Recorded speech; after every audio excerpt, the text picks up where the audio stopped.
Hi, this is Randy Randall of No Age and host of the podcast Hyphenate with Randy Randall. I want to welcome our newest sponsor of the show, DistroKid. DistroKid helps musicians get their music on all the major streaming platforms, and artists keep 100% of their royalties. Hyphenate listeners get 30% off at distrokid.com/VIP/hyphenate. Again, that's distrokid.com/VIP/HYPHENATE. Go get your music streaming everywhere now. Yep, and I don't ever care if I see that money ever again. There were crackheads, there were needles, there were definitely hookers.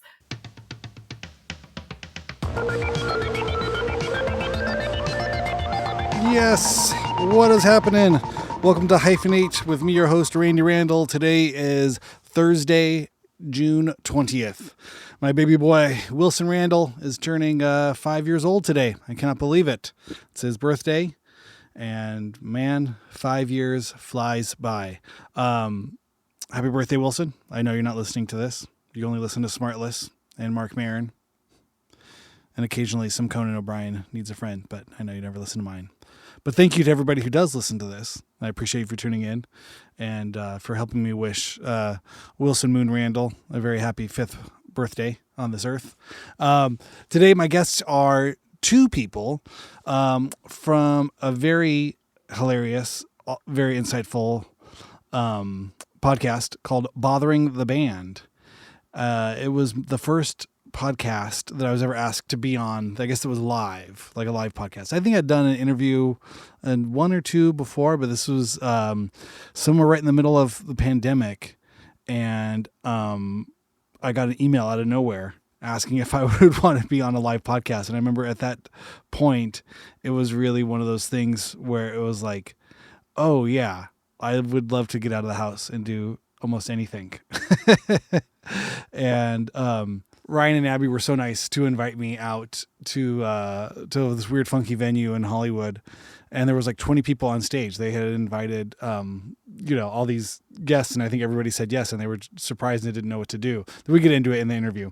But anyway, Ryan and Abby were so nice, and they've been kind of podcasting luminaries, podcasting, sort of paving the way, trailblazers.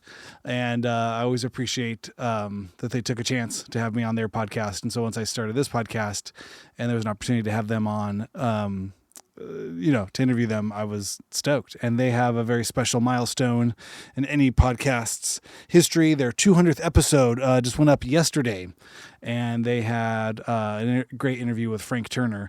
I recommend everybody go follow them, botheringtheband.com. You can look for Bothering the Band on your podcast app there and subscribe. Download, listen to the back episodes. I'm on there somewhere, I don't know, way back in 2021. Maybe that sounds about right. They're really sweet and really come from a good place. I think I was messing with them a little bit because, I don't know. They just felt like, they're like little brothers or sisters or something, right? I don't know. Maybe we had a funny adversary. I think they're very nice and polite and don't want to ruffle any feathers either. And they kind of ask very sort of middle of the road questions where I don't know if I ever set out to ruffle anybody's feathers doing this, but I try to talk about, personal stuff and not afraid to get into politics and other funny things. So this is a really fun one. I think actually when Abby is the producer of Bothering the Band, and she was the one who had contacted me about being on the podcast and everything. And so when we first started, I thought she was setting up Ryan, who hosts the Bothering the Band podcast. He's primarily the host of the podcast and does all the interviews, but unbeknownst to me, Ryan had meant it to be for the both of them. So it's really funny in the beginning, but I was like, well, Abby's not really talking. And he's like, well, no, she needs to talk too. I was totally confused about who I was interviewing. I didn't realize it was going to be a 2-person interview. But I'm really glad it was though, because it was really fun to hear what Abby's journey to this whole crazy podcast world was, and how she's, doing so much and so much heavy lifting for the podcast. It made me wish that I had a producer over here on this side. I love all the people at Ruinous Media. They help me really get everything going up in the start. And I guess, but yeah, no one really produces it. This is me. I I record these things. I book the guests. I edit them and then upload them and write all the dumb copy underneath. If you ever looked at the description, does anybody ever look at the podcast notes, or what are they called? In the links below. Look at it. Maybe I'll write something funny. I don't know. Maybe there'll be something in there. I usually try to include all the links, where you can find more information out about the guests. Like these guys, you can go to botheringtheband.com, and then you can also find them on all of your podcast catchers and streamers. So Ryan and Abby, thank you so much for coming on, and thank you everybody for listening. Here it is, my interview with Bothering the Band. But wait, there's more. I forgot. I want to let you know that on July 14th, if you are going to be in the New York metropolitan area, Bothering the Band will be having a live show at the Mercury Lounge. That is this July 14th, just a few short weeks away. If you're in the New York area, make sure you get your tickets to go see Bothering the Band live. I don't know what bands are going to have. I don't know who's the what's-its. I don't know who's going to be there, but I know Abby and Ryan are going to be there, and they're hilarious, and they always have good bands on, and it's a fun time. So, New York people, go grab your tickets to Bothering the Band live July 14th at the Mercury Lounge. Okay, now the interview.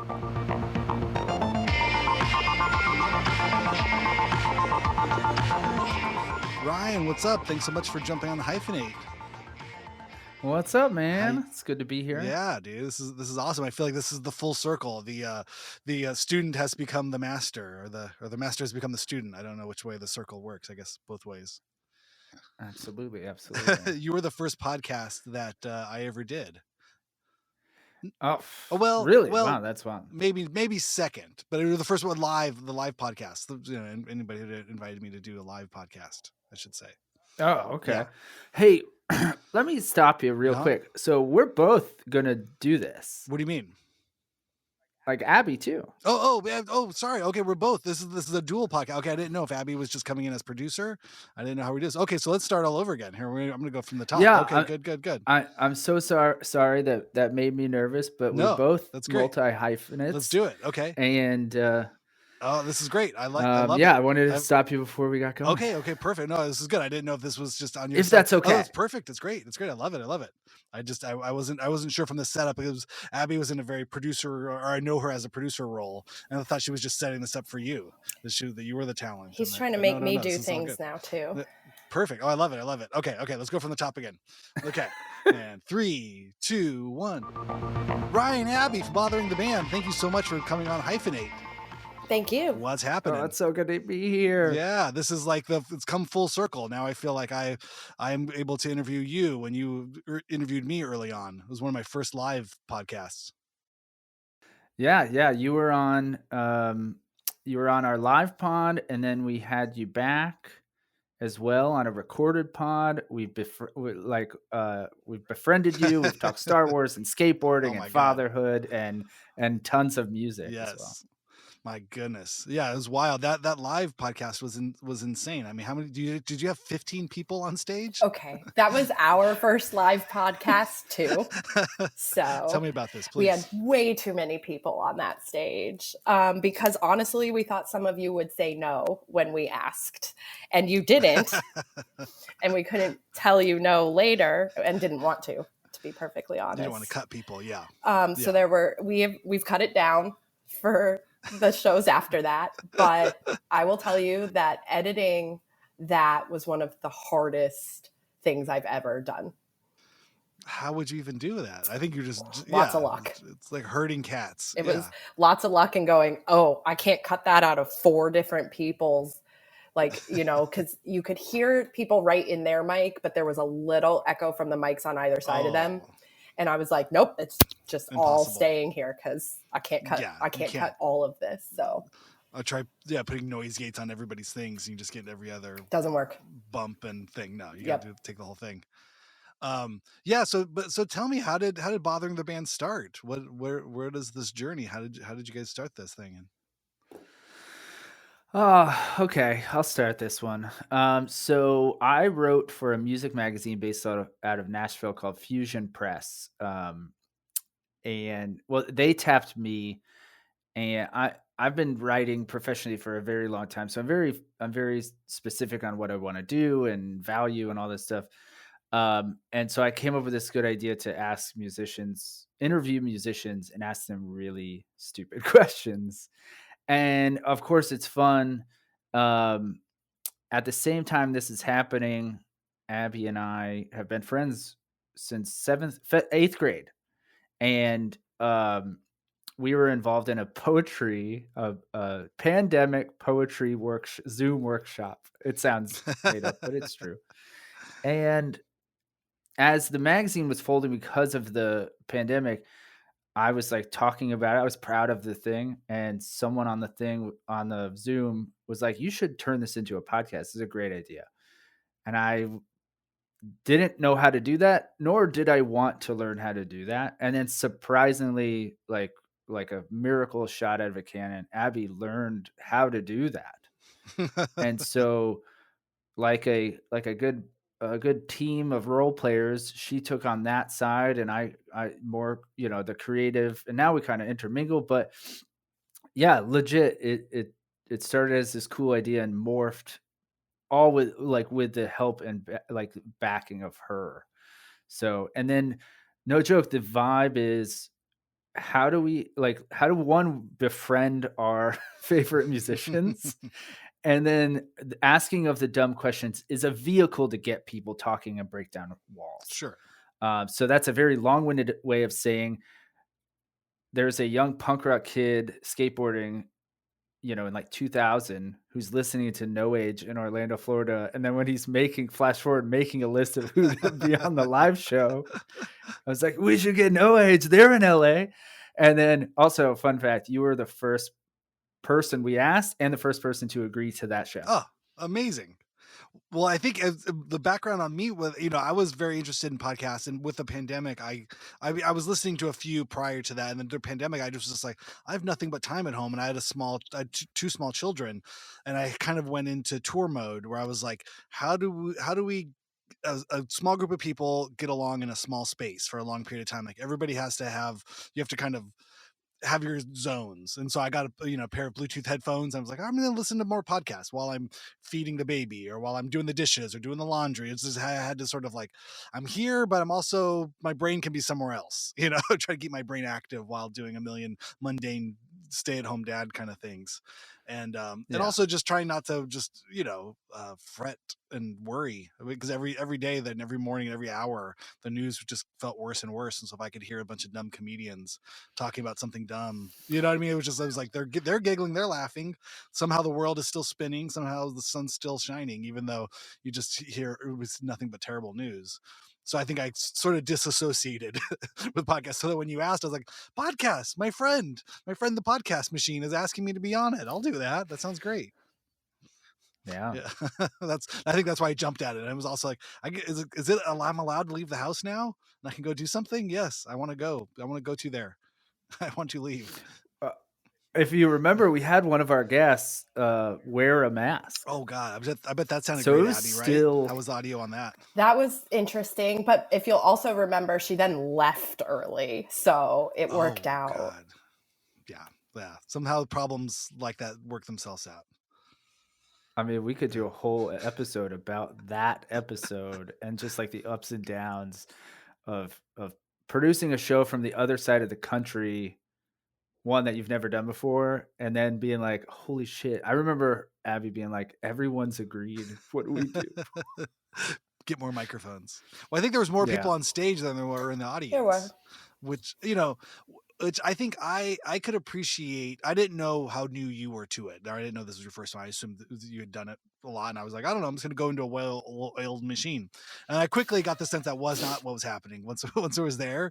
But I respected the grind of it all, and I know from just playing early shows, and even now, I'll play random shows, and it's just like no one knows what they're doing. That's fine. And even if I know what I'm doing, I don't have to tell everybody what to do. I don't have to tell them, but they got to learn this. It's again, kind of dad steps of things of just sort of like, this is great.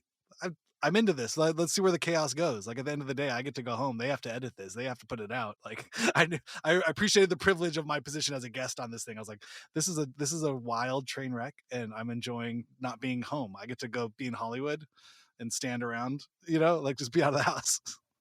Oh, it was great. And also like our whole vibe is stemming from the punk rock ethos, DIY, which we all have. Yeah. And it's like we have this vision. Let's just do it. Who cares what will happen? Yeah.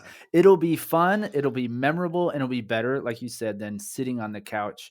I also have a daughter, and I say this a lot on the pod. It's like, if you want to do something, just figure out a way to do it. Even if it sucks, it will suck at Mhm. first.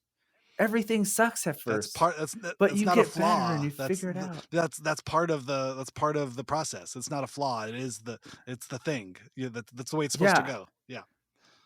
And I come from like putting on like poetry and comedy shows in New York. So I had that side of like, okay, it is what it is. And Abby has more of a logistical, like, just personality and her career. And so there was a moment where I was like, it's gonna be okay. Worst case scenario, we get to hang out with these weirdos. Yeah. Well, Abby, yeah. Tell me where do you come from? I love as character trait logistical. Like that would be on your dating app or on some kind of like D&D card, like personality traits, logistical. Plus 10 XP. Yeah. I have worked in hospitality for a very long time, both running hotels and now the financial aspects of everything. So I'm very detail oriented and I make a lot of lists and I need things to do what the list says. And when they don't, I can be a little, I don't know the best word. Yeah. Well, I it's get not going to your stressed. plan. Yeah. You have a plan, and the world needs to work around that Yes. plan. Why doesn't the world stick Fall with into my that. plan? But I also have to imagine in hospitality, that's a shit show, literally and figuratively.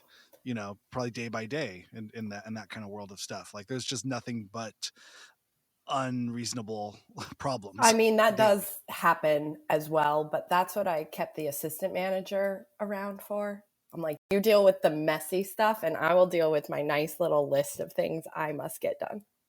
There you go. Yeah, you have the big picture stuff, Yep. the thing, the leaking thing, the messy thing, the irate thing. Go throw the assistant at that. I pay other people for that, exactly. Yes, that's good. Sorry, as a tangent, I want to continue going down this road. I want to know more, but one of the worst hotel experiences happened on the last No Age tour. We like to do a thing, and I'm sure you guys get into this with other bands or yourself. Like, if we're in a big city, we'll usually try to drive out of town an hour or so, after the show, because we're all awake anyway, and the prices significantly drop the further out of a major city you go to. If you're playing downtown in a big city, and you know there's no point in staying, across the street from that place. We're all old enough. We don't need to party and go out and drink and do stuff after the show. The show's the show. We load out and then drive, and you can save a few $100s. So we were playing in Boston, and we'd book the hotel like 2 hours out when we were playing and going to upstate New York.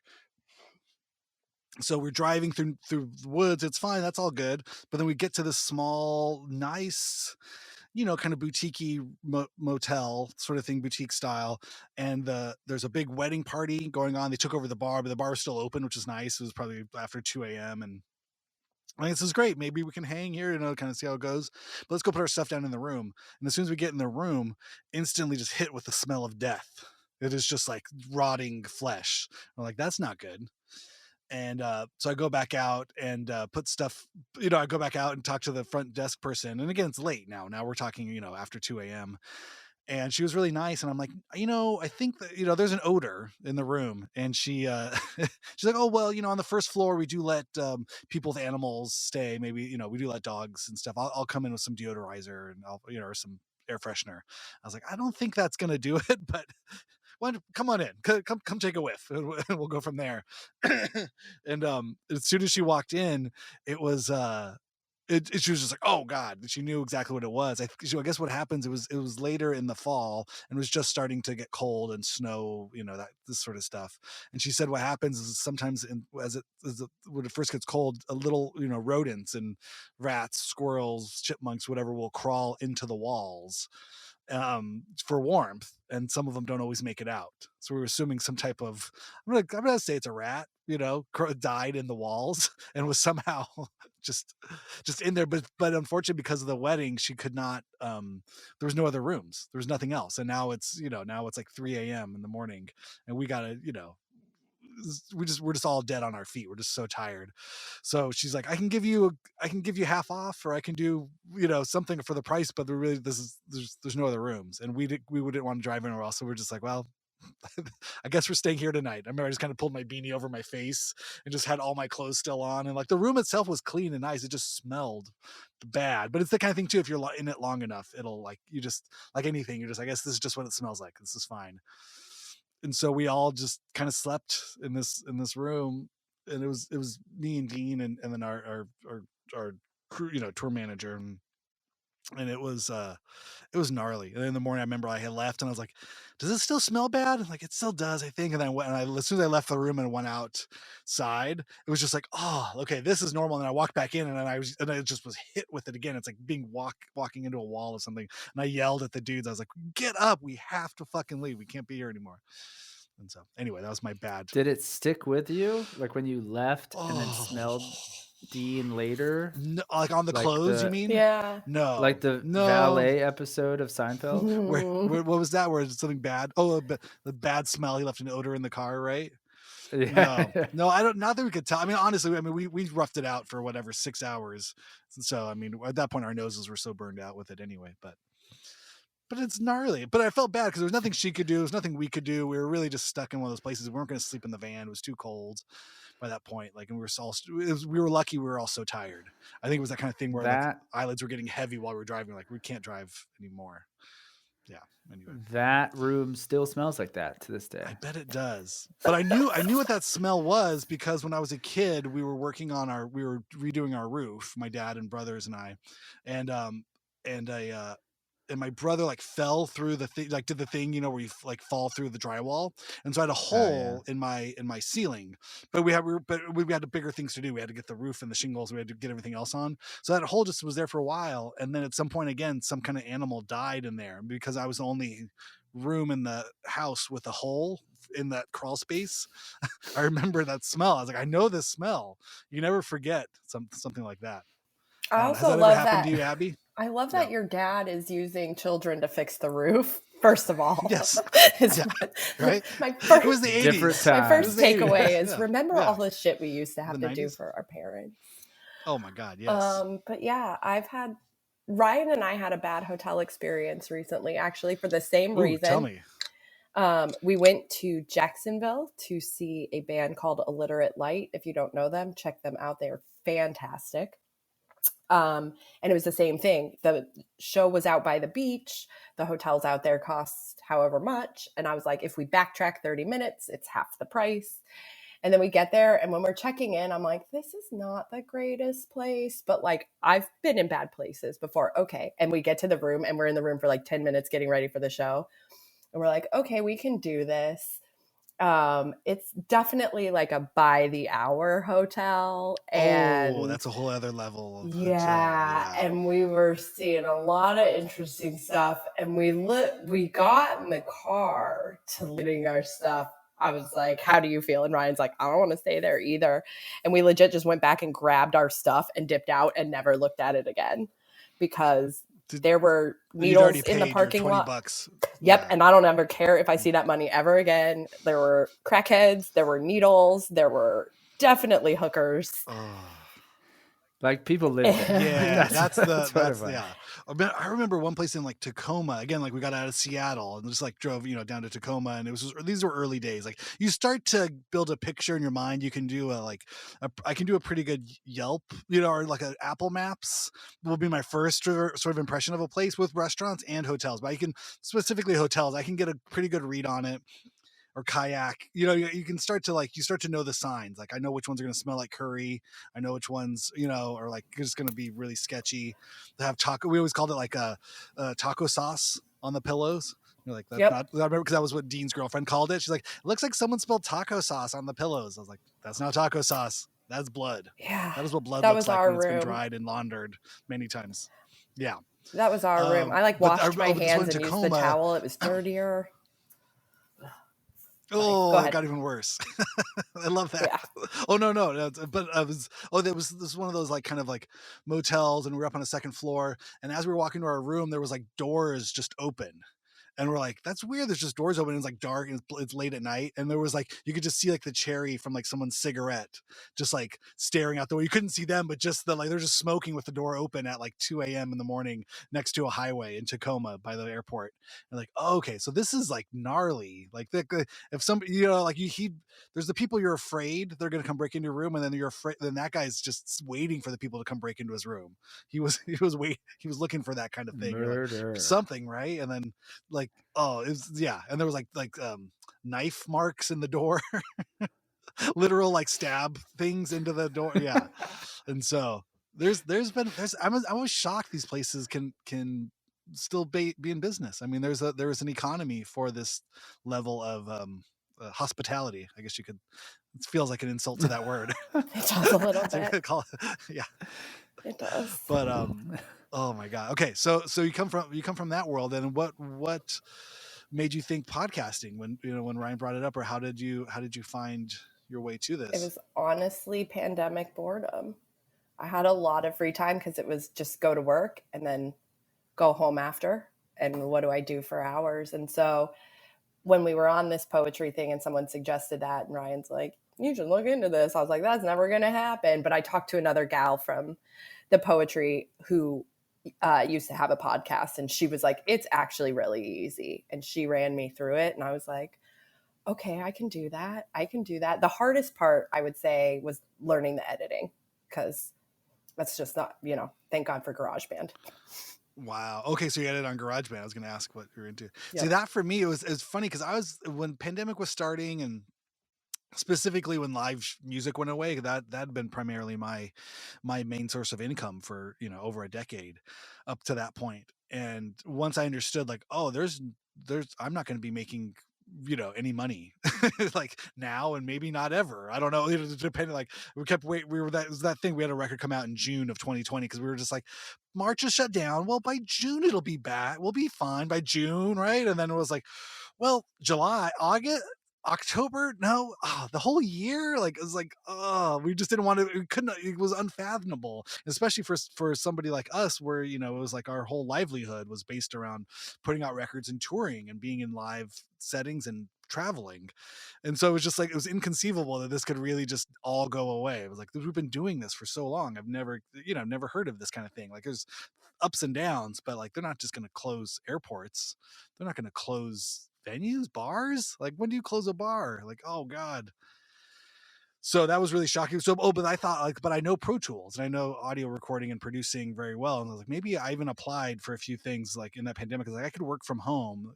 And at that point I had built a little home studio, and I was like, I could just do, I could just edit podcasts. That'd be kind of fun. And I applied and tried a few things, and I couldn't crack it. I just wasn't the guy. I had no experience doing it. I didn't know what I was doing, but I knew how to edit stuff. That was one thing I knew how to do. I was fine. Like editing vocals and audio was fun for me. Yeah, I think the pandemic forced a lot of people to add a hyphen to what they're doing. You know what I mean? If you were working at a restaurant, you had to figure something out. If something where you had to be on the ground there, you had to figure it out. But then also regular people who, needed something. Yeah. Well, even that, like restaurants. I mean, it's, there's been decades old mom and pop places that just didn't survive, or even big places that didn't survive. Everybody. I think it just took down so many of these businesses that were just found essential. But it's also, I know it's been hard for people getting it back up, because then we all got in the habit. Everything was down long enough to where we figured out like, okay, well, I can cook at home. I learned how to cook. I learned how to make bread. I learned how to do all this stuff. So instead of going out to the bakery or going to my favorite restaurant, like I got a pretty decent menu I can make here. That's so hard. And then on top of that, the prices of stuff, and then somehow in the middle of all that, like, everything doubled in price. So it made it kind of hard. Yeah. Yeah, I don't really understand how the economy works, Right. or any of that. Not going to even pretend, nor do I really want to know. So anyone listening, don't contact me and tell me, well, I think it's this mostly is Joe why. Biden's fault. If that's where you're getting at, I think Joe Biden runs the economy, the world economy, and stuff. No, but I like to blame old presidents You know, like I'm like, oh god Well, they're damn all old. What Woodrow do you mean? Wilson. I thought not like chronologically old, not not Yeah, yeah. year old right now. Like Everybody's oh god. like dead Yeah. presidents. Well, I mean, I remember when and again, I know nothing about economics. You know, what I mean, I got through school barely, but mostly on liberal arts education. So that being said, having said that, the uh, the idea I remember when everyone's getting stimulus checks, I was like, the government isn't just going to send us money. Are you kidding me? This is the same government that I've been paying taxes to and have been like so afraid of, and I'm deathly afraid of like that they need my $300. Like since I've been 18, since I first worked, they've been nickel and diming my fucking paycheck my entire life. They need that $300 a week. Like they're really just gonna give me a check for fucking $1,400? No fucking way. That's never gonna happen. This is inconceivable. And then the check came, and I was like, that doesn't make any sense, because isn't that how inflation works? Like if you just give everybody extra money, then everybody just raises the prices of things. Like, you know what I mean? You can't just make more money and say now we're all richer. You know, it's like, because now then that just means that everything costs more. And then the next check came. I'm like, oh god, this is getting worse. Like this is gonna. I thought that was just kind of basic stuff of like, you know, if like that's how countries, you know, like I always felt bad. You know, growing up in Southern California, we're close to Mexico, but it'd be that kind of thing where it's like $300 or 300 pesos for a burrito, and you're like, why is it $3 here but 300 there? And it's like, well, the money's been devalued. They kept printing money, and so the money, you know, like you start to understand, like, okay, yeah, that's how you come into those kinds of situations where you're paying, you know, $14,000 for a Coke, you know, and you're just like, well, yeah, but then a house is $10 billion, and this, you know, the money just becomes irrelevant, or it's a ratio kind of thing. Anyway, that was my take on that thing. I remember thinking like, this is going to be bad, and then it was bad. Man, we're it's so funny. I'm so used to diverting from politics on our podcast. Oh yeah. Really? So I'm gonna just divert. Yeah, we don't allow it on our Why? pod. So I'm just gonna hey, show that. that's great. Do you really feel like that? I mean, and you're, thanks. Yeah. You're in your East Coast in Florida and New York and Southern adjacent. So I guess it's probably it's just harder to have those kind of conversations. Cause I imagine, I mean, even the thing, I mean, I would love to even talk. I mean, I feel like I don't have the sense of like, I guess being in LA, very liberal, all of that sort of stuff. But even like, if I could have a conversation with people who had different political opinions, I wouldn't be mad at that. Well, you know, I feel like we're not always gonna agree on stuff, but I think at least on a human level, I've appreciated conversations politically or religiously, ideologically. Like, you know, I mean, I think I don't know. But does it just feel like has it just become so off the table? Like it's just toxic, stay away from it in your world? Well, okay, let me say, in my regular life, I do like having those discourses, and my brother-in-law's father is leans you know, conservative, right wing, and so As do him and most people's we fathers. I think people our age, anybody, if you say my father, like, yeah, yeah, I know where your father is at. Yeah. we look forward to whenever we're together, we'll have our talks, Sure. and it always ends with him, you know, calling me a libtard and me calling him a dildo. That's what I love. Sure. It's Because very it's intelligent not conversation. clever. Yeah, exactly. Yeah, Yes, yeah. yes. And the only thing is, for our pod, we've made these decisions. One, it's public. We don't want it to be a platform. We want it to be very silly, Yeah, yeah. very creative, you know, because usually it takes a turn and we don't want it to go that way. In the same regard, we don't ask about like trauma or inspiration behind a certain song or anything like that. So public facing for me. Gotcha. Well, It makes sense. Yeah, Abby, part sorry. of it too is that we started this podcast in January of 2021. And so politics was a very bad place to be at that point in time, because we all remember January of 2021. Oh God. You know, we're dealing with COVID and insurrections and all of it. So it was just easier. It was, you know, the political climate's still hot, but at that point in time, everything was exploding. So part of it was born out of just being like, no, we talk about this all day, every day. It's all that's on the news right now. You know, because we did our first interview somewhere around like January 15th or something. So it was all still fresh. Wild. So it was a lot easier at that Yeah, point in I could time to see be that. like, no, we are absolutely not discussing this anymore. And then it just kind of stuck around. Yeah, no, it makes total sense. I don't think I have a particular stance on it because, again, I just am sort of running this podcast by myself, so I think everything's personal in some way or another, and so I talk to people about all kinds of stuff or whatever they want to talk about. Sometimes I'll ask like, "Hey, do you talk?" Like, I might know stuff from a personal relationship, and like, do you talk about this stuff publicly? And they're like, "I talk about this, but I don't talk about that." I'm like, "All right, then let's go there, do this, do that." I think I've only had one person tell me like, you have to cut this one thing out. Like they didn't want to discuss how old they were on the pod. I was like, oh, okay, fair enough. Like I don't ever want to put somebody in a place where they're uncomfortable about anything, and age can be funny, like anything else, like politics and those kind of things. But I always feel like if somebody wants to talk about it, really, it just feels like if it naturally goes there. I always feel like it's interesting. I don't know, but I also don't know what the hell I'm doing. I don't know. It could be bad. I could be pissing off all kinds of people.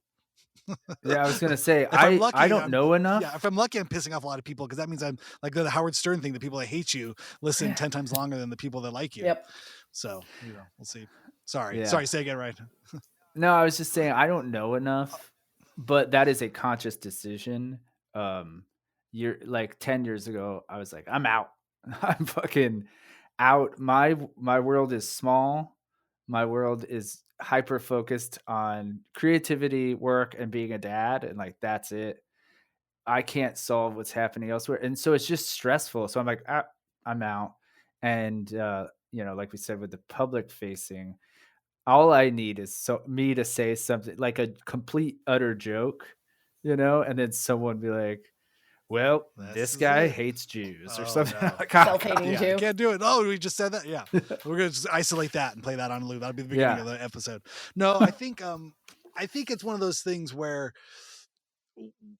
I feel very lucky that the show is the show we're on now, the Hyphenate show, is very new and small. And I feel like this is a good place to be. Again, like everything, when you start out, you just kind of have to suck at it for a while. So I feel like I'm in that kind of zone of like, all right, I just want to do this thing, and I don't really have any expectations on the platform or like, the size of the stage that'll go to. But I'm also just enjoying the more personal stuff about it. I find like the more stuff I can kind of speak to in an authentic way, because when it comes to politics, like many things, like the economy, like everything, like nobody really knows. Nobody knows any of these things. I'd say the majority of people listening, 99% of people in America or in the world don't really know. We all have opinions. We have thoughts. We have shit our dads told us. We have shit the neighbor tells us. We have shit this guy tells, what I mean? Everybody hears things and knows things and has a gut feeling about this, that, the other.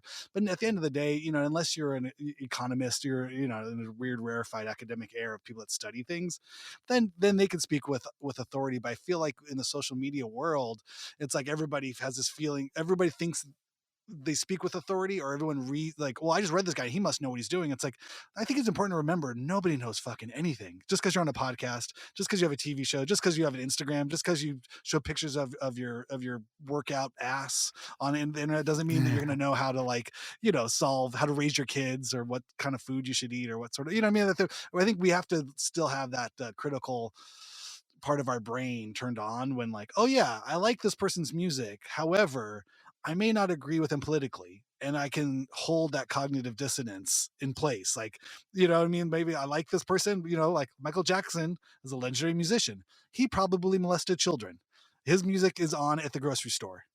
And he's not the first one. And he's probably not going to be the last one. You know what I mean? This is the kind of fucked up world we live in. And so I can still refer to my own childhood memories of like, I loved the Thriller video. I loved all this stuff. That was a part of my life growing up. I fucking loved Bill Cosby. I grew up loving Bill Cosby. Even as I became into my 20s, I appreciated Bill Cosby more. I doubled down on Bill Cosby. I had no idea. Like, majority of Americans and majority of people in the world had no idea there was this horrible thing, and that's what was so hurtful, and it felt so culturally like shocking, and so I think I've lived through a few of these type of situations. Like, I love this person. Like, this is a horrible thing they did. And I don't know, I put all my Cosby records in a box in the closet. I don't display those anymore. I don't even listen to them anymore. I didn't really listen to them that, but when I first got them, I was like, these are great. What a weird entertainer he was. This was before he was Dr. Huxtable. He had a whole other thing. Like I didn't, I was piecing it together. Anyway, that's my thought on that kind of stuff. Where I just honestly think like it's good to have an agnostic point of view because I think but I also respect the geographical differences. I feel very like sequestered in my little like West Coast bubble of like I don't know. Everybody I see usually thinks the same way I do, and the people. But I do live in a little part of LA that isn't quite as progressive as other places. Like we went, one of our first parties after in the pandemic was to our one of the daycare kids, one of the daycare friends, and the parents were like, "Oh yeah, come on, come on out with the beers are in the Trump cooler. We're gonna go over here. We're gonna have this." I'm like, and I looked at my phone. I was like, "What is a Trump cooler?" And sure enough, there it is, a giant igloo with a huge bumper sticker like Trump, Trump and Pence, and this thing. We're like, fuck yeah, right on. This is interesting. This is different. This is we're now hanging out with a different crew of people and we get to talking and yeah, sure enough, the dad wants to move out of town. There's too many goddamn these and those and thems and that's and this is that. And I'm like, all right. Like, all right. Well, hey, this has been a lot of fun. I'm glad our kids are friends. I'm glad they're playing. They look cute together. Look at those kids over there. And I try to keep it about the kids. I'm like, I'm not gonna tell you you're wrong. We're at your kid's party. Like, and you probably can tell that I don't agree with you. And you don't agree with me, but what are we? We're here for our kids. Let's just have fun. I'm not going to get into a debate. You pick your battles, right? Time and place. So, the Trump cooler though, that'll stick with me. That was one of those really like, has the world really changed this much? We haven't been out to any kids' parties in like 2 years. We missed a whole cycle of like birthday parties and get-togethers. It would be great if that kid's party was Trump themed. Yes, it's like, literally like a 3-year-old party. Maybe a 2-year-old party for a party for a 2-year-old or 3-year-old. Trump masks and MAGA hats was the you get a goodie bag gift. Yeah, everybody gets to put those on as you leave.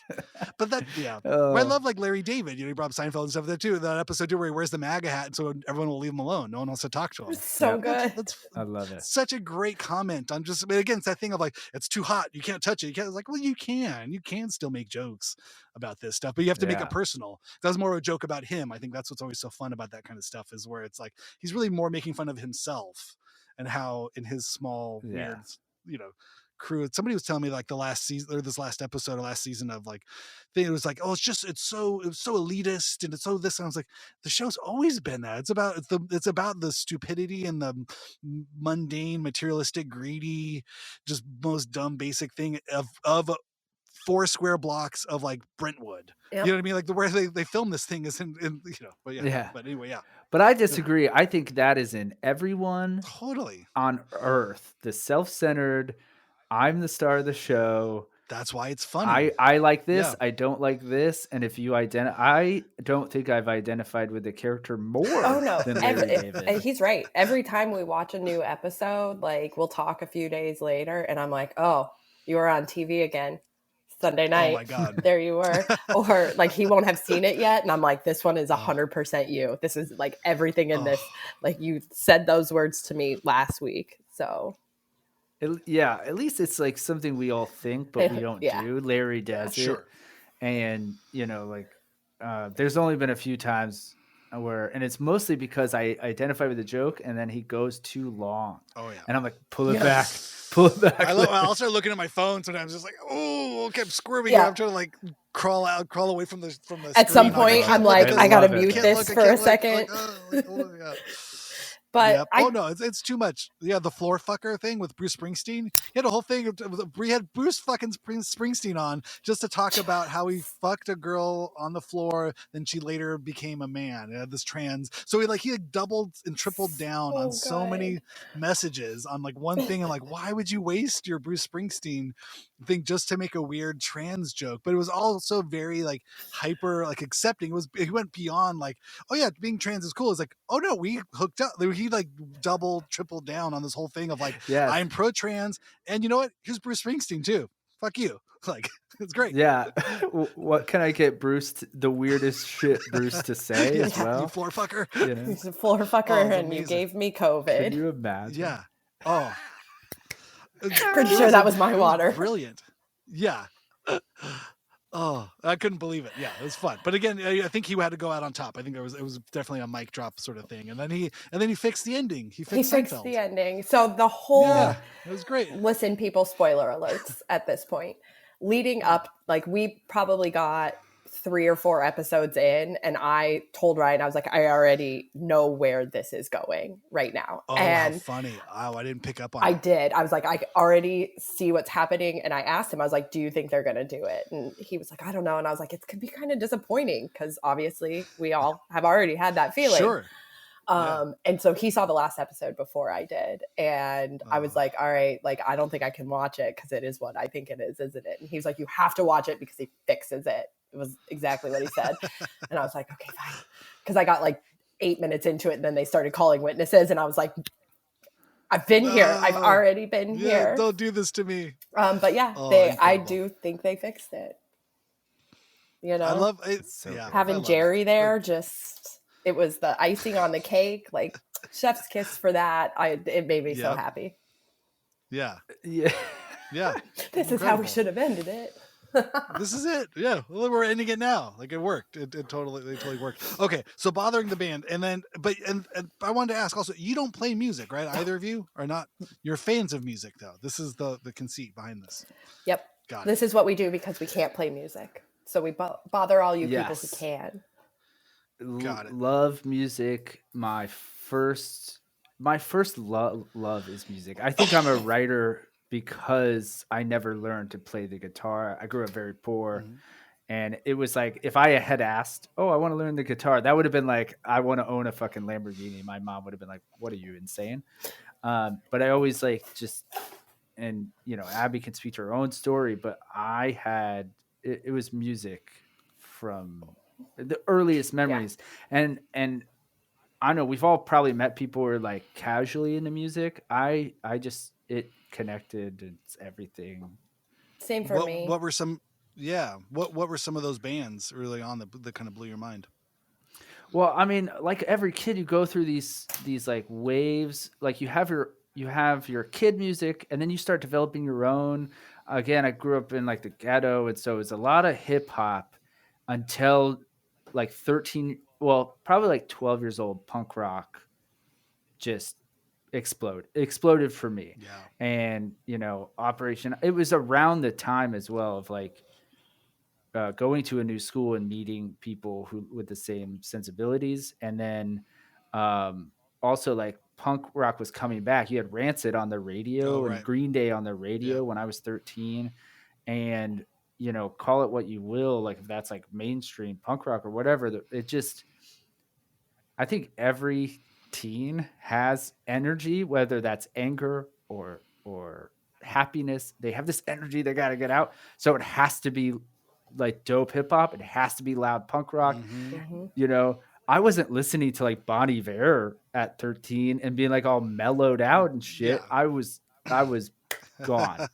And what I will say something lastly is that when you meet like-minded people who not only like music, but like you connect on certain music and know their shit, that's who you stay with. And that's like literally, you know, we've been friends forever, up and down, because of music and poetry and creativity and shit like that. So yeah. Well, what about you, Abby? Music was always a thing in my house. Like my dad plays guitar for fun, not anything like professionally, but he would always break out his guitar. And my parents always had a million vinyls and cassettes and then eventually CDs. And one of the things that they told my sister and I when we were younger is like, you have free reign. Like they taught us how to use all the, you know, the record player and the tape player and which speakers, how to switch the things and blah, blah, blah. And they were like, you can just have this at just listen. And so I was encouraged to do that from a younger age, you know, and I like can remember the first concert I remember going to, I was in 3rd grade. Apparently I went to several before that, but that like my parents took me to Jimmy What Buffett. was that? It was Jimmy Buffett. Ooh, yeah. There you go. You know, and so I got really into it and listening to everything, you know, like my mom would throw on like Pat Benatar, and then my dad would like throw on like Dan Fogelberg, and then it's the Talking Heads, and then it's Ella Fitzgerald. Like, so I got a little bit of everything. And then, you know, obviously Napster and LimeWire came out, and I was just like, I'm going to download all of it. And when I was in 9th grade, I went to my first concert without my parents, and it was Less Than Jake. Whoa. And it was right when Ryan's saying, when all of the punk rock and ska and whatnot was blowing up in our world. and my Mhm. parents let me stay out late. And I realized that if I was going to the movies or a party or a friend's house, I always had to be home by a certain time. But if I was going to see live music, I was allowed to break my curfew. So from then on, I went to any and every show that I could. What was that about? Why do you think that they had It's that? a It was a loophole. Why did loophole. they have that permit? Because maybe the band was going to do an encore. Maybe they're going to do a Exactly. 45-minute version of Freebird. They wanted to let you experience that. I think that's what it was, you know, and I think in general, part of it was just like, they would know where I was. You know, I'm like, the show is at this venue versus I'm going to go hang out with my friends who all just got their driver's license and you'll never find me. Cause you know, it's 90s. You don't have a way to get a hold of each other. There's no And GPS. and so I think part of it was just them being able to know where I was. That's great. And so I just stayed with it. When you would stay out late, you mean you would still stay at the venue. It's not like you would go to Denny's after and get eggs at night. Yeah, it's just if they were there and it went long or went late, or you waited in line for merch after I met the band, whatever. Exactly. Then that was okay. That's amazing. So I was just like, I don't know why. We used to go to the skating rink when we were like Friday night skating rink, and I always had to leave early. Like, that's how crazy my parents were. And then all of a sudden I'm like, well, this concert's not going to end till midnight. And they're like, okay, so it takes 15 minutes to get home from that venue. So 12:30 at the latest. And I'm like, wow. I don't understand this, but I'm not going to question it.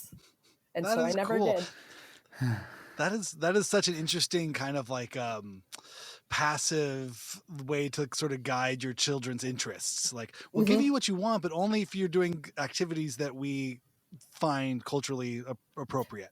Exactly. But it sounded like they were open. They didn't care who the bands were. It wasn't like you know. Nope. You could go see Slayer and they're like, yeah, okay, that sounds good. They did just not come care. home, you know, when it's over. I can remember getting a 311 CD, and I think it was 311, right? That was the third one, I think. And I remember like sitting with my mom, and I had pulled out the booklet and I'm like reading through it, and there's a bunch of cursing on that record. And I remember my mom reading through it and then her just being like, I'm just not going to listen to your music anymore. Like, she didn't stop it. She wasn't mad about it. She was just like, not my jam. She's like, okay, enjoy. And she just let it go. She, you know, versus a lot of other parents that were like, you know, if it got that parental warning label on it, like, you can't have this and blah, blah, blah. And my mom was like, I don't care. She's like, just don't play it loud enough for the neighbors.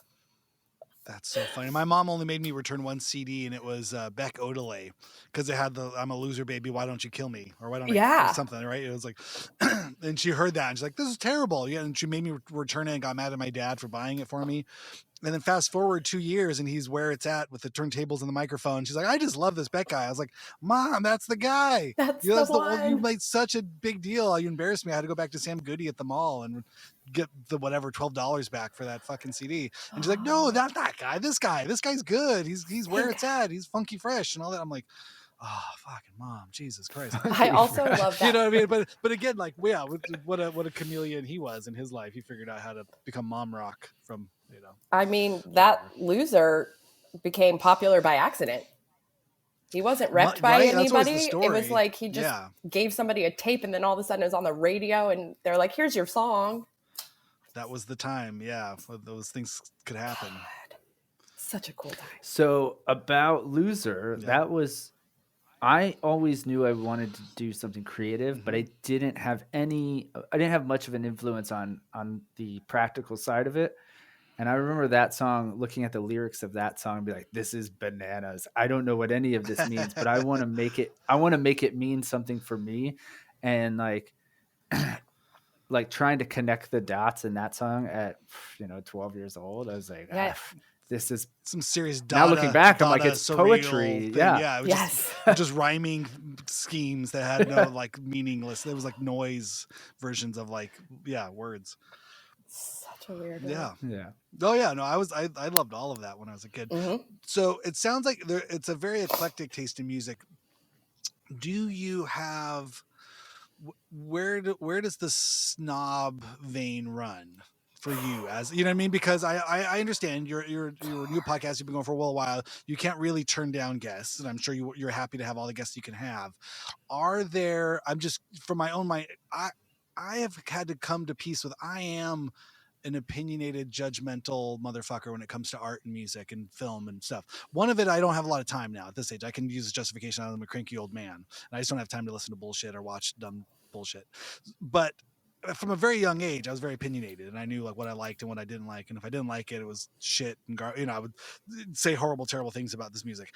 I've mellowed with that over age, and I can have a much more I have a lot more acceptance around musical taste. I remember, just as I aged, like, what the fuck is wrong with you? Why are you so shitty? Like, and like playing like Interpol. I was like, fucking Interpol is like whatever Joy Division rip-off garbage fucking band that thinks they're so cool, and they got fucking it's haircuts and like fakery.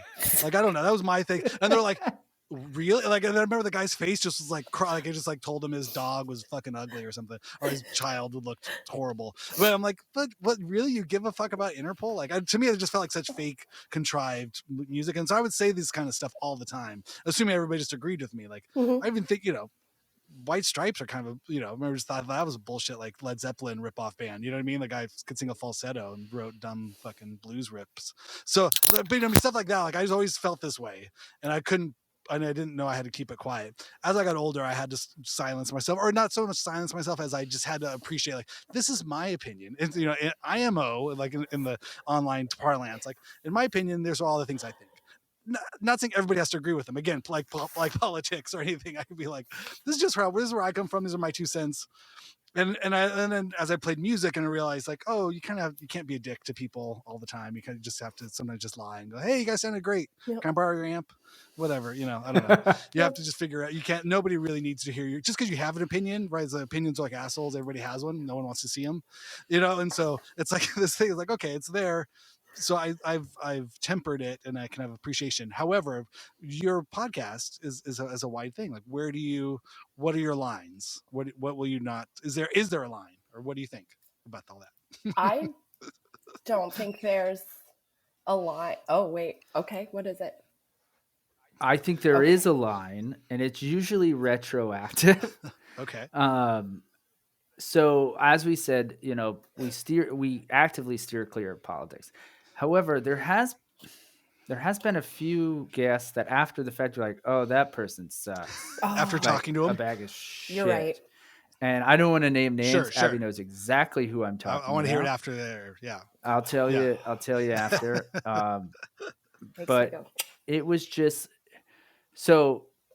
And I tell you, 9 times out of 10, I will put up with a very nice person, even if the music's bad. But if the person's charming and nice, that goes a long way. And the opposite way too. If somebody's a dick, even if I like their music, fuck that guy. There's no way I'm going to listen to that fucking music ever again. So this person sucks and makes shitty music. Yeah. Perfect. It's the double down there. But okay, it is what it is. Personally, I am like the cliche. I love everything. Like, I literally can find some sort of thing I appreciate about every genre, every song. Even if I hate the fucking song, I can, I will say, I just think creativity is so hard. And then if you're putting stuff out, good for you. Yeah. Like, that's that is a great thing. The world needs more art and creativity and music and all that shit. So I never dog that, or books or movies. Like, if a movie gets made, it could be shit. I'm like, yeah, but they made a movie. Like, what the fuck are we doing here? Yeah. But I will say, this is a fun caveat, is that I will judge something based off of who tells me about it. Mm. I will paint a picture, and this goes along with, I'm going to give you a perfect example, like your nerdy uncle suggesting a show that he claims you're going to love, and then it's some fucking bozo show out of, like, that's like the most famous show ever, like Big Bang. You're like, you know what you'd like, Ryan, is Big Bang Theory. And you're like, what? Like, what are you doing? What, like, or if it's something more obscure, the person, if you don't respect the person telling you, you automatically don't respect what the music or the show is. Totally. I love my response to that kind of stuff was always like, what did I do to hurt you? Why would you insult me so bad? Like, why do you hate me so much that you would recommend The Big Bang to me? Mm-hmm. Like, do I mean that little to you? Do you see me as such poor? Like, well, what do you mean? No, it's just a good show. Like, no, you really must not consider me to be an intelligent person, or you must think I'm such an asshole to like think I could. Yeah, no, it's always. But there's also bands who I hate the fans, and I'll just transfer that to the band. And then over time, I will get to appreciate, like, you know what, that band's actually not bad. I just think their fans are a bunch of fucking dickheads, and that's okay. Yes. That'll happen. And I think, but maybe that has nothing to do with the band. They can't help that. But that's similar to what I'm saying. It's like, yeah. we just saw 311 Yeah. and Sublime, and we were counting the white guy dreads. But Going in though, it's also buyer beware. Like, oh yeah, come on, yes. What do you think you're gonna? Like, what do you? They're good at what they do, and that's what they do. White Guy Dreads is the stock and trade of those bands. Yes, absolutely. And I love Pearl Jam. I know what going to a Pearl Jam show is like. What is it like? I know the meathead. It's like, well, first, I mean, they're fantastic. Is it like a football game or something? It's very basic bros. I see. Yeah, it's bald guys who were kind of cool, like on the fringe of cool in high school, who don't have much of a personality. Love and that's what it is. Vanilla soy milk. Yes, is a person. You pour them into some Dockers and a Polo, and then you got that's what it is. Yeah. I saw Pearl Jam on their was the second record they did. They Versus with the sheep, sheep mouth, right thing. They played here in Southern California, and I got to just being growing up in LA. It's not even fair, the amount of concerts and people that came, the amount of stuff that happened here live entertainment wise. But the Pearl Jam one was weird, or was interesting, because it was at the Coachella Polo Fields, or the Indio Polo Fields, and this was probably like 7 years before the first Coachella Fest happened. But I think Golden Voice was trying to figure out what to do with Pearl Jam. Like, could we put them in in a giant polo field in the middle of the desert? Would people come? Were they that big of a band? And I remember going, and I was 12 or 13, whatever it was at the time, and I had older brother's friend and his girlfriend that took me. And it was fucking awesome. It was wild, but it was huge. It was like it was in the middle of a giant sort of like, I felt like Woodstock to me at the time as a kid. It's like, this is insane. That was the only time I've seen him. I saw him on that, and then kind of fell off. But I do like, they have this one song called Backspacer. Is that the record? Yeah. Or is that the song? Backspacer. Is something there is wrong? A song. Yeah. I want to put the Fixer. I want to put the something Fixer on it. Dun, dun, dun. It's got this kind of weird thing. Yeah. I like that song. That's probably the last newest Pearl Jam song I've recognized and go, oh, I like that song. Well, they just came out with a new album. Oh, damn. And it's called Dark Matter, and it fucking rocks, dude. Good. It is definitely thrown back to like heavy guitar, heavy drums, a little less melodic than, the Bush era. They also did like a worldwide listening party and released it in movie theaters for one day only. Like them playing it live, or no? What was the thing? This is the record. It was just some visuals and the music.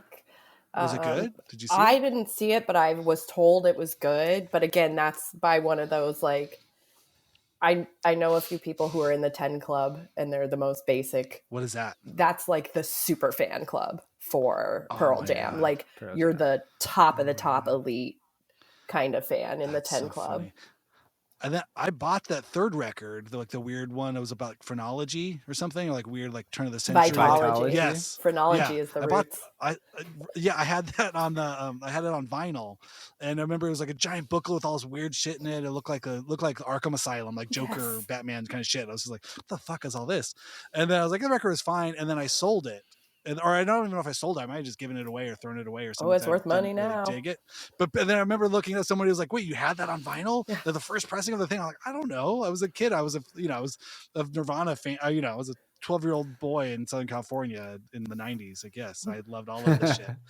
You couldn't not. And then, but I remember, that was the thing. I remember looking back. It's like multiples of hundreds of dollars. And I was like, I wonder whatever happened to that record. I don't even know.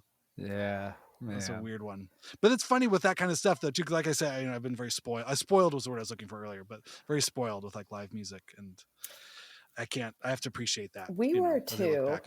Looking back, growing up, we could not wait to be out of Orlando. We're just it's hot, it's horrible. This is no fun. Disneyland. I want out. But like looking back on it, like the shows I've seen, and it is hard to get bands to come through Florida now. It seems like they did a lot more back then. But like looking back on it, I'm like, how did that show up in Orlando? Like, why was Ska Against Racism in Orlando, Florida?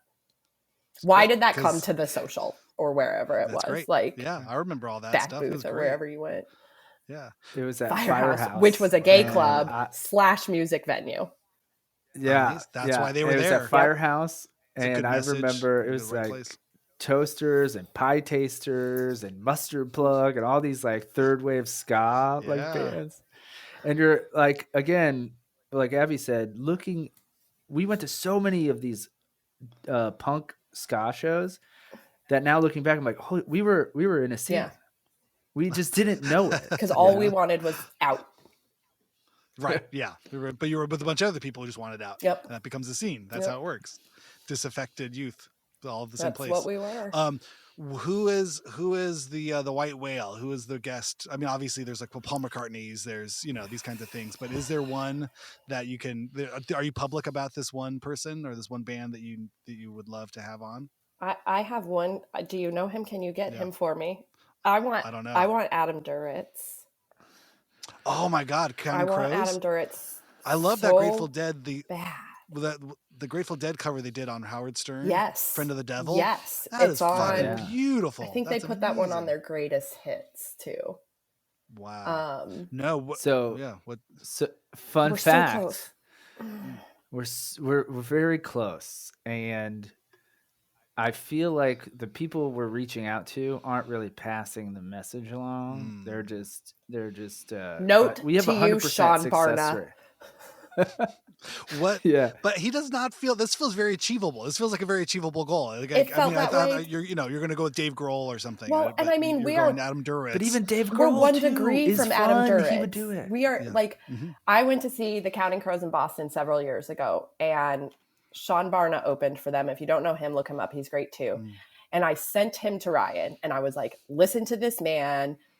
Let's get him on the pod." So we got him on the pod, and then he did our New York live show. So we just hung out with him all night, and we still talk to him regularly. Like, you were on tour with them for a year, and he's like, "Oh, what's up? Give up the digits. I'm going to be in New York City next week, and I'm going to stay at Adam's apartment because blah blah blah blah." And I'm just like, "Give it up. Flip the lurk." He's very protective, as you should be with your buds. He is. That is true. And I do respect that. But also, you don't have to be that protective. Just give me Adam Duritz. Anyways, that's my white whale. Promoting stuff? Does he have a record, or what is he like in legal battle? Touring. No, he's out. Okay. Yeah. So, I mean, that's the only thing I think about is like, are people not promoting stuff, or are they somehow like legally in battle that they cannot return? Yeah. No, they're touring. Adam Duritz. I don't know anybody that knows Adam that I could think of off the top of my head. But even just and then have you found that Instagram DMing just does nothing? Is that like it depends on who you're talking to. I mean, we landed David Cross off of Twitter DMs. It's amazing because Ryan tagged him and was like, "This little kid in this play with my daughter sounds like you," and then that's good. Then he showed up from a left angle. Yeah, that's great. So, I would love to talk to David Cross. I know he has a podcast now. He's doing. He does. Yeah, he's doing his. Yeah, he came to a show we played at Death by Audio, and it was one of those funny things. We're still in the age of like Brooklyn Vegan and these kind, where they report on shows. And so there's these great pictures of him like in the pit, like looks like he's like, looking like he's gonna punch like a kid in the face, like in like the mosh pit at our show at Death by Audio. And I remember he put records out on Sub Pop when we were on Sub Pop. And so I wrote our people at Sub Pop. I was like, "Hey, I think David Cross came to the show. Like, can we say hi? Can we reach out?" And they put us in touch. And I was like, "Hey, we're the band. This is the show you came to. Like, you're cool." And he wrote back. He's like, "Oh yeah, like, growing up, I used to go see punk shows all the time." And then that was it. I was like, "Oh, I thought he was maybe a fan, or we were gonna become friends or something." But he was just like, "Yeah, I used to go to punk shows." I'm like, "No, I know, but we were the band that played. Maybe you know who we were, or you liked us." I was kind of waiting for the like, that'd be cool. Like, "Oh, hey, we should come out. You should come to my show. I go to your show. We go do this. Let's be buddies." It didn't happen. Maybe he was thinking the same thing, and you didn't offer it up. I put the hand out. I thought I was doing the right thing. I didn't know. Yeah, but you always have to have a call to action. You have to have, hey, We love what you're doing. Thanks for coming to the show. Did you get a record? I'd love to send you a CD. Oh, see, I You didn't. know, You're just you're so much better. It's like I'm still the awkward. dating almost. I'm the awkward person, and I don't know what to do with that kind of stuff. Same with like Spike Jones. You know, like running into him so many times. My wife like, did you keep in touch? I'm like, did you get his phone number? Did you get kind of? I'm like, no, I don't know. Didn't seem like he wanted to give it to me. I don't know. We talked for like 20 minutes. You know, I don't know what am I supposed. Like, I feel like I have a lifetime of conversations like that, where I just try to, just treat people like people. And it's always weird. I mean, I wouldn't ask random girls for their phone numbers, even if we were nice to each other or whatever, I would always just feel so embarrassed to then have to try to like, well, what did we do next? I probably like blew, I'm sure there was people that wanted to hang out with me more. And I'm like, okay, cool. Sounds good. Big gulps. Like later. Like, see you later. Yeah. I don't know what to do Fantastic here. Like, sounds reference. like cool. Thank you for that. But that's a total. So Adam Duritz, huh? Okay, that's mine. Well, if I hear of anything, I will definitely pass it along. We had this term on tour called "flip the lurk," because Dean and I were in long-term relationships and eventually married. Not to each other, but to our wives. And but we would have crew that was very single on the road, and so was we. Our front of house person would be like, "Dude, flip the lurk." Like, just let the girls know, like, hey, like, I can't do it. I can't hang out with you after the show, but I'm a very talented front of house engineer and a tour manager and a driver. There are many single men who we are friends with, if that helps at all. You never quite know what that transaction is trying to be. But it's just very much like, well, it's not me, guys. But again, see you later. So I will flip the lurk if I hear of it, if I see of anything. Flip the lurk. It's very inside tour. I like tour lingo.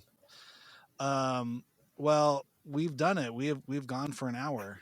I'm trying to think what we're. Yeah. Shit. This is it just flies by. You guys are really, really nice and obviously professionals at what you do.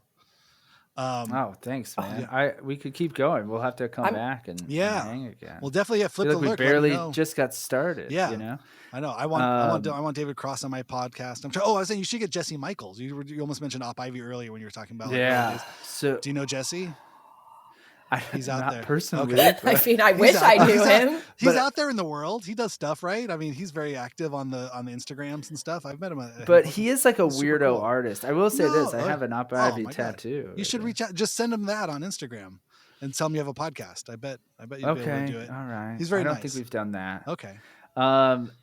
Yeah, dude, it'd be great to him or Tim Armstrong. We've tried to get Fat Mike on too. Well, he has the punk rock. What is it? The Hall of Fame or no? The History Museum, Punk Rock History Museum. The museum, the museum, in Vegas. Yeah, that'd be cool. You guys should do a Vegas trip and try to set up a thing. I do know people at the museum who work with him. Maybe if that's of interest to you, if you'd want to do, I bet you probably could set up and do like a week's worth of shows at the museum. And then get people to come through because they have how much notes I've taken so many notes. Good. This is great. I got the Jesse Michaels. Yep. But that'd be kind of fun. I'll flip the lurk on that one. And then be on our show at the museum. Oh, sure. I'd love to do that. Yeah. It looks fun. Do you see that? Do you follow them? Punk Rock Museum? I do. And then I followed because Fred Armisen went and did a whole thing out there for like a week too. And so that was really fun to follow. Yeah, I bet you could do something fun with that, and then go from there. And that might open up a whole other kind of way of things, right? I know. Who wants to go to Vegas? I don't know. That'd be a pain. What are you gonna do for a week in Vegas? Look, Randy, the farthest there's nothing to do there. It's so boring. The farthest we made it is that we're going to be in LA in September, so we should hang out, grab a coffee, or definitely let's do it. You could be on our live show again. Yeah. There we go. It will be much smoother this time. I do have to say before we leave, I remember there was some moment in the live show. And I think I didn't understand what was going on, but because there were so many people on stage, there was like you were asking questions, and I remember thinking at the moment, like, I think this is like what like a phishing robot thing would ask to like get your password. I think I even said it on the podcast. Yes. I'm like, you were like asking like what security what street questions did you grow up on? Yeah, like what's the name of what's your mother's maiden name? I'm like, these are the most, because whatever anybody said, you never really responded with a conversational sort of thing. I think I looking back now, I understand it. I have more empathy for it. But I remember at the moment, like being on stage, I'm like, oh God, he's gonna ask me like what what was my favorite, what was the first movie I ever ever saw, or my favorite, those things they ask you, to recover your password. Yep. What's your last 4 of your social? Yes, exactly. Like there's more random questions coming, and then you would go, okay, thank you. And the next person, what It's was because your we had dog's so name? many Like, people. yeah, That's I think that's why we had to keep it going, and was yeah, great. it was a lot. Yeah, but wouldn't trade it for a world. No, We it's had a perfect. It blast. was all meant to be this way. Well, Ryan and Yeah. Abby from Bothering the Band podcast. Where do people find out more about you? How do they listen to you? Give me all the plugs. We're What do you on want people to all do? of them: Spotify, Apple, other random ones that I don't know. Google Pods. Pods. Yeah. Deezer. You get on that Deezer? I think don't we know. did I that don't know one what that is. recently. I don't know. Ryan just I'm sends making- me. We're on Ryan just I'm sends making me up words links, now. and he goes, "Are we on this one? Put us there." So Deezer could be a thing. That Sure. it's possible. But yeah, We're on MySpace. We're in the Yellow Pages. we're also Yes. on Instagram, so follow us there. Are you guys on Yelp?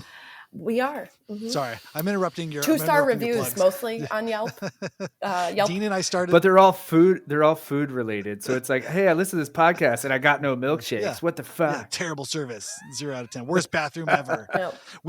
We started a Yelp on tour for ourselves so people could Yelp us as a band. It didn't really catch on, but we kept trying to get people to do it because we kept Yelping things as we were going because we were literally so bored out of our mind. And we were using it. We would like review laundromats. I remember we reviewed a laundromat in like Burlington, and it almost felt like internet Easter eggs. Like if anybody was really interested or was a fan or wanted to go down a weird rabbit hole, they could follow us on tour and see all of the like the Starbucks we went to. Like on this one tour, it was a couple of years ago. We stopped doing it because we just got bored of it. But it was like every Starbucks, every laundromat, every truck stop, every restaurant, every record store. We would just Yelp it. We would give a review of it and not really say anything, not tell anybody we were doing it. But it was just a kind of funny. I Oh love my this. goodness. That is I love that. That is so right brilliant. up there with pancakes for the table. Yeah. I would do in the back in the heyday. I did fake Yelp reviews, but nothing like mean or malicious. I would just pick one thing and be, like it started because I went to some like sports bar and there was a college football flag in the back, and one of the edges was like down. Oh no! And I was like, food is great, service was top notch. However, there was one edge on this distant flag in the back. Oh my god! And it really threw the whole thing off for me, Yeah. Oh, I love it. I mean, that Yelp is insane. Like those first 3 Yelp reviews, like make everything for a business, and especially now. We got to be nice to these people. Everybody, if you give bad Yelp reviews, go fuck yourself. Yep. Really, fuck unless you, it really deserves bastards. it. But like in general, like be nice to the restaurants. Go out of your way to like tip and give good reviews because these poor fucking people. The bad reviews, dying. Or just go ahead. Just keep it to yourself. If you have time to leave a negative, like fuck off. Life is crazy, busy. Unless something really bad happened. I mean, I've been treated like shit at places, and I'll leave a bad review with that. You know what I mean? Or like people go out of their way to really like fuck up your thing and like anti-customer service. And I was like, okay, well then, my only recourse as a middle class white man is to like leave bad reviews on Yelp. That's all I can do in my life. Let's burn the fucking place to the ground, Randy. Yeah, this is the new thing. The bad reviews should be saved for the dentists who kill lions and rhinos. Oh, that's a good one. I like that one. Yeah. Okay. Anyway, sorry, I interrupted your plugs. Okay, go on all your listening devices, download, subscribe, make sure to like and recommend to friends. What else do you do? And follow YouTube. us. Do you have the YouTubes? We have one YouTube video, and it's not even a real video. So. Oh yeah. Let's just stick with where you find all your favorite podcasts and Bothering the Band on Instagram. Perfect. Yeah, we've had some killer guests. We're about to celebrate our 200th episode. Amazing.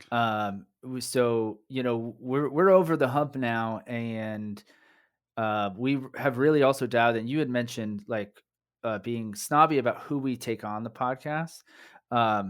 We have built these relationships with like PR people and certain artists. So we don't even have to be snobby. They know what to send us. They know what we'll like.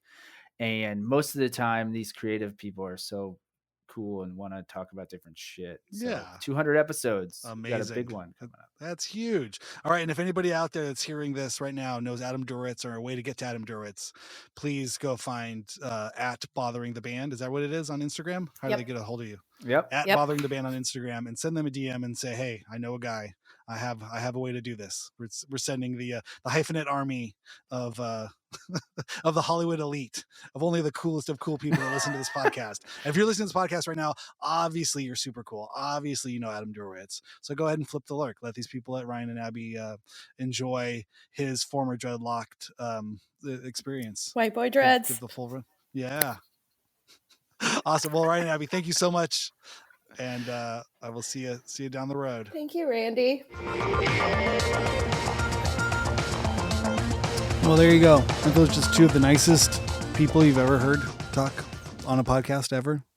If you can find anybody nicer in podcasting, I challenge you to send them to me. I don't think you're going to find them anywhere out there. I think those are just the nicest people ever.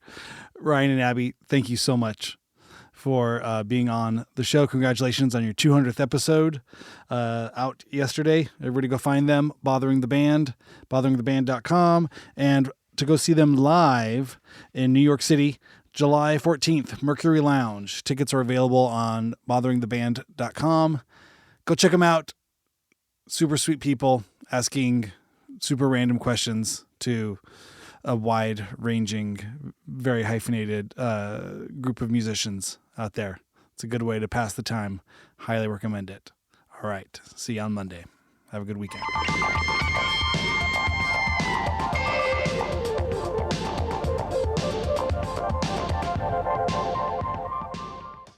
All I need is me to say something like a complete utter joke, and then someone be like, well, this guy hates Jews.